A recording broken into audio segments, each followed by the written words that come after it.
नमस्कार दोस्तों, आपके अपने YouTube चैनल पर आपका बहुत बहुत स्वागत है। दोस्तों, हमने जो पिछली कक्षा पढ़ी थी, जो बेसिक टॉपिक था अपना ज्योग्राफी का, उससे आगे आज अपनी अगली क्लास है। उसमें आप देखते हैं जो मुख्य मुख्य अपनी अक्षांश रेखा है, ताप कटिबंध है, ये मुख्य मुख्य चीजें हैं। तो आज इनका हम आगे अध्ययन करते हैं दोस्तों। ठीक है, देखते हैं दोस्तों। ये अपना ग्लोब है, ग्लोब के ऊपर अपन सभी एक एक चीज अंकित करके पढ़ेंगे, एक एक चीज देखेंगे, बहुत अच्छे से देखेंगे दोस्तों। देखिए दोस्तों, जो महत्वपूर्ण बातें हैं ये देख लेते हैं। जो अपना ये ग्लोब है उसके अंदर जो है कि कुछ महत्वपूर्ण अक्षांश हैं। मैं पहले इसके बाद अंकित कर देता हूँ, उसके बाद में ये देखते हैं दोस्तों। ये अपना 0 डिग्री अक्षांश होता है, इसको भूमध्य रेखा के नाम से जानते हैं या विषुवत रेखा के नाम से जानते हैं। इससे आगे दोस्तों अपने उत्तरी गोलार्ध होता है, ये नॉर्थ, ये साउथ, ये गोलार्ध दक्षिणी होता है और ये गोलार्ध उत्तरी होता है। तो इससे ऊपर वाली रेखा जो 23.5 डिग्री आती है उसको हम कर्क रेखा के नाम से जानते हैं। और जो 0 डिग्री अक्षांश से भूमध्य रेखा है जिससे नीचे की तरफ आते हैं, तो आपकी ये 23.5 डिग्री के ऊपर मकर रेखा होती है दोस्तों।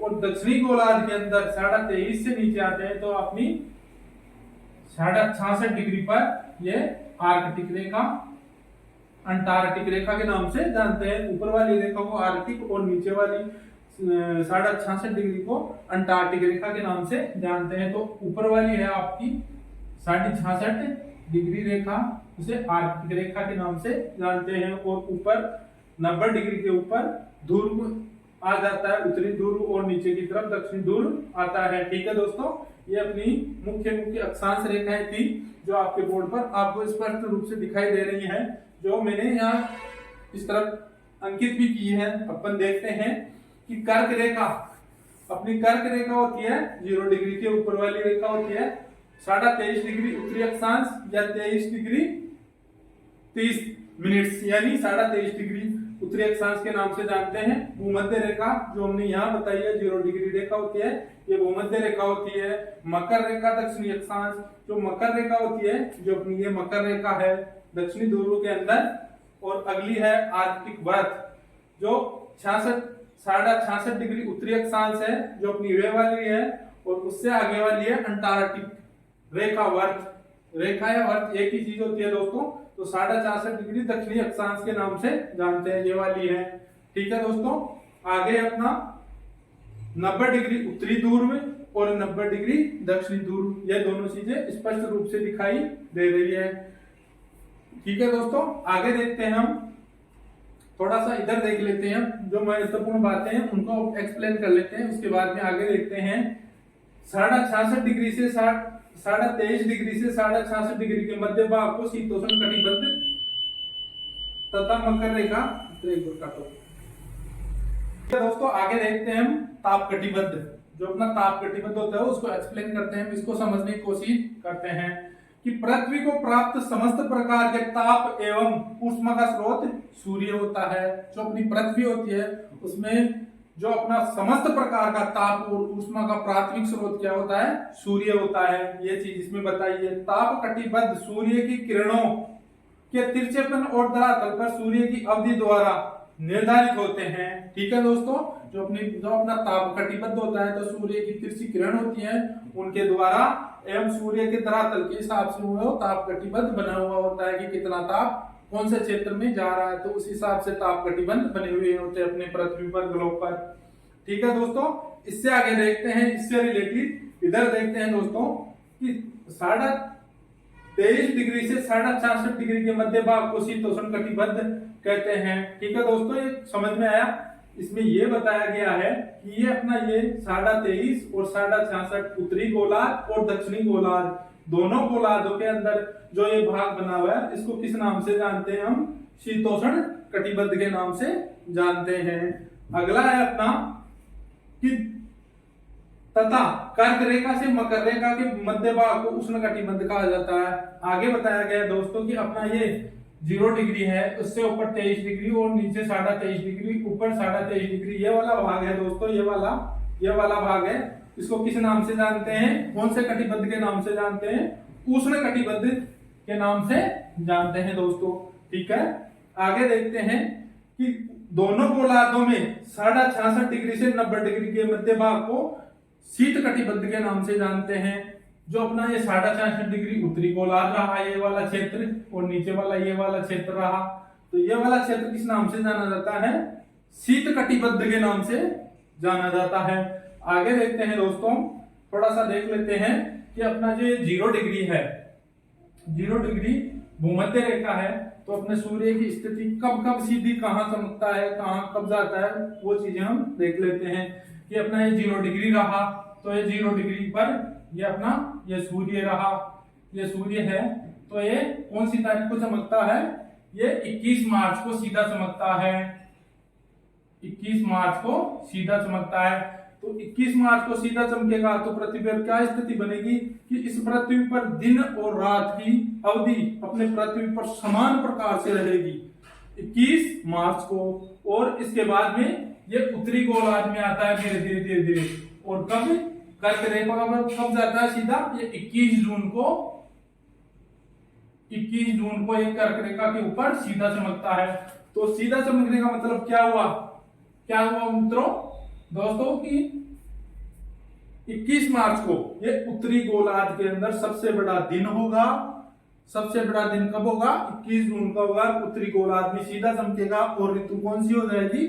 ग्रीष्म ऋतु हो जाएगी, गर्मी की ऋतु अपनी होगी। उसके बाद में 21 जून बाद के अंदर सूर्य नीचे की तरफ आने लग जाता है, ऊपर नहीं जा पाता है, लास्ट यहीं तक आ पाता है। इसके बाद में ये धीरे धीरे नीचे आता है, और नीचे आने के बाद में 23 सितंबर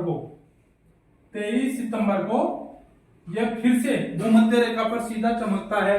इसी स्थिति को, यानी सूर्य पृथ्वी पर, ग्लोब पर भूमध्य रेखा पर 2 बार सीधा चमकता है। कब कब चमकता है? 21 मार्च और 23 सितंबर को सीधा चमकता है। तो पृथ्वी पर 2 बार ऐसी स्थिति बनती है एक वर्ष के अंदर, जब पूरी पृथ्वी के ऊपर दिन और रात की अवधि समान होती है। ठीक है दोस्तों। उसके बाद में सूर्य फिर नीचे आता है, तो ये कब आता है? मकर रेखा पर। मकर रेखा पर ये 22 दिसंबर को, उसके 22 दिसंबर को ये सीधा मकर रेखा पर आ जाता है। और 22 दिसंबर को ये दक्षिणी गोलार्ध के अंदर कौन सी ऋतु हो जाती है? ये ग्रीष्म ऋतु हो जाती है। और उत्तरी गोलार्ध में क्या होगी? शीत ऋतु हो जाएगी। ठीक है दोस्तों। जब 22 दिसंबर को मकर रेखा पर सूर्य सीधा चमकेगा, तो उत्तरी गोलार्ध के अंदर ऋतु कौन सी होगी? सर्दी ऋतु होगी, सर्द ऋतु होगी। और दक्षिणी गोलार्ध में ग्रीष्म ऋतु होगी। यह सूर्य का चक्कर चलता रहता है दोस्तों। तो यही चीजें आगे बताई गई है, हम ये चीजें आगे देख लेते हैं कि 21 मार्च को सूर्य भूमध्य रेखा पर सीधा चमकता है, तो दोनों ध्रुवों पर दिन रात समान होते हैं। ठीक है दोस्तों। इसमें यह बताया गया है कि ये अपना 21 मार्च है, तो 21 मार्च को सूर्य भूमध्य रेखा पर सीधा चमकता है, तो और दिन रात की अवधि समान होती है पूरे ग्लोब के ऊपर। ये चीज इसमें बताई गई है। आगे अपना दोस्तों 21 मार्च को संपूर्ण पृथ्वी पर दिन रात की अवधि बराबर होती है, तथा ये ऋतु कौन सी होगी? बसंत ऋतु होगी। ठीक है दोस्तों। 21 मार्च को क्या होगी? बसंत ऋतु होगी। आगे अपना 21 जून को सूर्य कर्क रेखा पर सीधा चमकता है। ठीक है। 21 जून को कर्क रेखा पर सूर्य सीधा चमकता है। और उत्तरी गोलार्ध में ऋतु ग्रीष्म होती है। उत्तरी गोलार्ध में क्या होगी? ऋतु कौन सी होगी? ग्रीष्म ऋतु होगी, गर्मी की ऋतु होगी। ठीक है दोस्तों। ये अपना क्लियर। आगे अपना कि 21 जून उत्तरी गोलार्ध का सबसे बड़ा दिन तथा सबसे छोटी रात होगी। ठीक है दोस्तों। कि जब सूर्य कर्क रेखा पर सीधा चमकता है, तो क्या होगा? इसमें ऋतु तो ग्रीष्म होगी, और दिन भी सबसे बड़ा और छोटी रात होगी। ठीक है। यही चीज इसमें बताई गई है। तथा सबसे छोटी रात दिन होगी। एवं इस दिन सूर्य की किरणें दक्षिणी गोलार्ध में 66.5 डिग्री तक ही पहुंच पाती है। ठीक है दोस्तों। इसमें यह बताया गया है कि जब 21 जून को सूर्य कर्क रेखा पर सीधा चमकेगा, तो उत्तरी गोलार्ध में तो ग्रीष्म ऋतु होगी, पर जो दक्षिणी गोलार्ध होगा वो उसमें सर्द ऋतु होगी। और सर्द ऋतु होने के साथ साथ ये होगा दोस्तों कि अपनी 66.5 डिग्री है, यहां तक ही सूर्य की किरणें पहुंच पाती है, इससे आगे सूर्य की किरणें नहीं पहुंच पाएगी, ये चीज इसमें बताई गई है। ठीक है, आगे का टॉपिक है अपना, आगे का देखते हैं। आगे का पॉइंट है कि 23 सितंबर को भी सूर्य भूमध्य रेखा पर 21 मार्च के समान ही सीधा चमकता है। ठीक है दोस्तों, ये चीजें मैंने अभी पहले बताई थी, वही चीजें रहेंगी कि 23 सितंबर आता है तो 23 सितंबर के दिन ही सूर्य 21 मार्च के समान ही सीधा चमकता है, और पूरे ग्लोब के ऊपर दिन और रात की अवधि समान होती है, बराबर होती है, ये चीजें इसमें बताई है। आगे है अपना 22 दिसंबर, इस दिन सूर्य मकर रेखा के ऊपर सीधा चमकता है तथा उत्तरी गोलार्ध में ऋतु कौन सी होती है, शीत ऋतु होती है। ठीक है दोस्तों, कि अपना 22 दिसंबर है, इसके ऊपर सूर्य सीधा चमकेगा तो दक्षिणी गोलार्ध में ऋतु ग्रीष्म होगी और दक्षिणी गोलार्ध में ऋतु ग्रीष्म होगी और उत्तरी गोलार्ध में ऋतु शीत ऋतु होगी, ये चीज इसमें बताया गया है। और जब ये सूर्य इस पर चमकेगा, कर्क रेखा पर चमकेगा, तो इसकी उत्तरी गोलार्ध में 66.5 डिग्री तक यहाँ पर किरणें पहुंच पाती है, इससे आगे नहीं पहुंच पाती है, ये चीज इसमें बताई है। और ऋतु कौन सी होगी इसके अंदर, 22 दिसंबर में दक्षिणी गोलार्ध में ऋतु होगी अपनी विंटर होगी, सर्दी होगी। ठीक है दोस्तों, और सबसे छोटा दिन होगा कहां पर, उत्तरी गोलार्ध का, जब मकर रेखा पर सूर्य चमकेगा तो उत्तरी गोलार्ध में सबसे छोटा दिन होगा। ठीक है दोस्तों, एक थोड़ा सा और देख लेते हैं हम इसके बारे में ही, कि भूमध्य रेखा पर सूर्य के सीधा चमकने की स्थिति को विषुव कहा जाता है। ठीक है, जब भूमध्य रेखा है अपनी, यह भूमध्य रेखा है अपनी,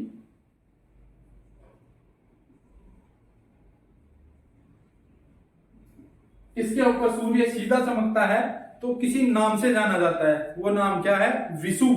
विषुव कहते हैं उसे, क्या कहते हैं, विषुव कहते हैं। तो इसके ऊपर 2 बार चमकेगा सूर्य, एक साल के अंदर 2 बार चमकेगा। कब कब, 21 मार्च को और 23 सितंबर को। तो इस स्थिति को क्या कहेंगे, विषुव कहा जाता है। तो यही चीज है कि 21 मार्च को कौन सा विषुव होता है, बसंत विषुव होता है, और 23 सितंबर को होता है शरद विषुव होता है।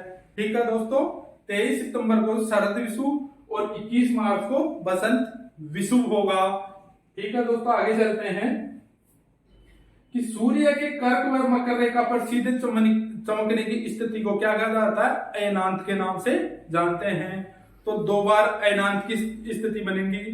तो कौन कौन सी स्थिति है कि एक तो बनती है 21 जून को, तो 21 जून को सूर्य किस पर चमकेगा, कर्क रेखा पर चमकेगा। तो कर्क रेखा पर चमकेगा तो उसको किस नाम से जानेंगे, कर्क अयनांत के नाम से जानते हैं। और दूसरा है अपना 22 दिसंबर। 22 दिसंबर को सूर्य कहां चमकेगा, मकर रेखा के ऊपर। तो मकर रेखा पर सूर्य सीधा चमकेगा तो उस स्थिति को क्या कहा जाएगा, मकर अयनांत के नाम से जाना जाएगा। ठीक है दोस्तों, मैंने ये चीजें बहुत अच्छे से समझाई है, आपकी समझ में बहुत अच्छे से आई होगी। अपने जो एग्जाम है उसके हिसाब से ये चीजें बहुत महत्वपूर्ण चीजें हैं। ठीक है दोस्तों, थैंक यू, धन्यवाद।